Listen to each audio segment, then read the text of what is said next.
U osnovnej školi Bratstvo jedinstvo u Kocure do першої класи рушили 54 дзеці, а до руського одзелjenja upisani 7 і шицькі 7 хлапці. Najmlači školjare z njestrpenjom dočekali počatok нового školskого року. Їх старші товарише за них пририхтали програму, з котру першокласником прикрашали перший день у школі. Як си ще почало вчора перший день? Fino. Це було інтересантне окреме. Baloni.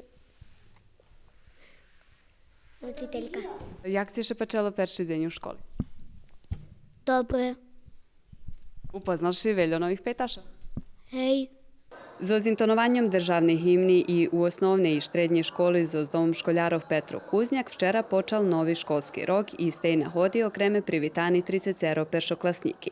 Istočašnje u školskim holu privitani i štrednjoškolci okreme 36 školjare perše klasi gimnaziji na ruskim i serbskim jeziku iz odzeljenja hotelijersko-turistični tehničar. Stalno robíme na tým na usavršovanju. Vošli sme do jednog velikog projekta, to Učme vjedno. To naša škola postava kandidat za model ustanovi za inkluzivno obrazovanje.